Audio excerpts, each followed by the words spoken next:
ওপর থেকে লোকগুলো লাফিয়ে লাফিয়ে পড়ছিল আর নিচে চাদর নিয়ে লোকে দাঁড়িয়েছিল। পার্কস্ট্রিটের মোড়ে সেই বাড়িটার আগুন লেগেছিল আমার মনে আছে। তারাতলার ব্রিজে নির্মীয়মান গোডাউনের ছাদ ভেঙে মর্মান্তিক দুর্ঘটনায় মানুষের মৃত্যু নিয়ে প্রাক্তন মুখ্যমন্ত্রী মমতা বন্দ্যোপাধ্যায় এবং তৃণমূল সরকারকে আক্রমণ অগ্নিমিত্রা পলের। তিনি বলেন, মমতা ব্যানার্জি কখনোই মানুষকে মূল্যবান মনে করতেন না, সেই জন্যই কোনো ইনভেস্ট হয়নি মানুষের জীবন বাঁচানোর জন্য। তারা খেলামেলায় ইনভেস্ট করেছিলেন, কারণ সেটাই ছিল তাদের কাছে প্রায়োরিটি।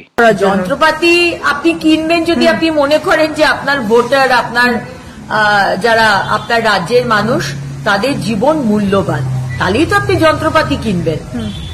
আপনার ভোটাররা যদি মূল্যবানই না হয় আপনার কাছে, আপনি কেন তার মধ্যে ইনভেস্ট করতে যাবেন?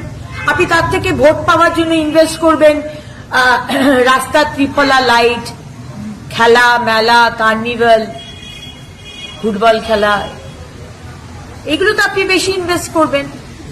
আজকে 15 বছর যে ডিজাস্টার হয়নি তা তো নয়। আমফান হয়েছে, প্রতি বছর আগুন জ্বলেছে, বিল্ডিং ধসে পড়েছে। পার্কস্ট্রিটের মোড়ে সেই বাড়িটার আগুন লেগেছিল আমার মনে আছে। কেএমসি তার ছিল না, সিঁড়ি ছিল না, ওপর থেকে লোকগুলো লাফিয়ে লাফিয়ে পড়ছিল আর নিচে চাদর নিয়ে লোকে দাঁড়িয়েছিল। মমতা ব্যানার্জির মনে হয়নি যে এটা দরকার, যে একটা সিঁড়ি কেনা দরকার, আজকে গ্যাস কাটার কেনা দরকার, এটা ওই সরকারের মনে হয়নি। ইট only depends on the priority. আপনার কাছে কোনটা প্রায়োরিটি সেটা সেই মতো আপনি কাজ করবেন। আর ডবল ইঞ্জিনের সরকার আমরা এমনি এমনি বলিনি। 26-এর ইলেকশনে, 21-এর ইলেকশনে বারবার বলেছিলাম বাংলার মানুষকে ডবল ইঞ্জিনের সরকার চাই। আর এটা হচ্ছে ডবল ইঞ্জিনের সরকার। যে আজকে তারাতলার যে ঘটনা ঘটলো 10:30টায়, 11টার মধ্যে সেখানে আর্মি পৌঁছে গেল, এনডিআরএফ পৌঁছে গেল।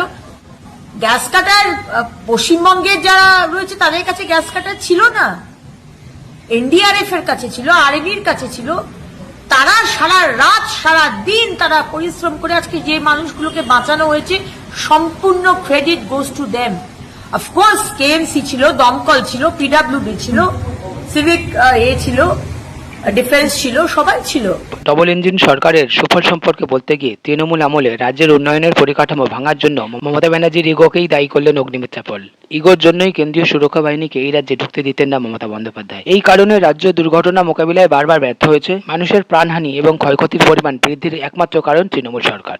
ইগোটা তো খুব বড় ব্যাপার না।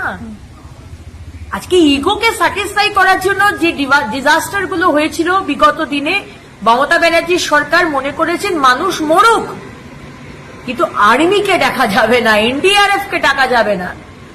যখন আমফানের সময় গাছগুলো পড়ে রয়েছে সারা কলকাতা জুড়ে, গাছ কাটার মেশিন ছিল না, শেষে অগত্যা উড়িষ্যা থেকে আনতে হয়েছিল এনডিআরএফ কে। সুতরাং এখানে ইগো হচ্ছে বড় ইস্যু, আর এটা হচ্ছে ডাবল ইঞ্জিনের সরকার, যে কারণে আজকে তারা না থাকলে আমরা এই কটা মানুষকে বাঁচাতে পারতাম না।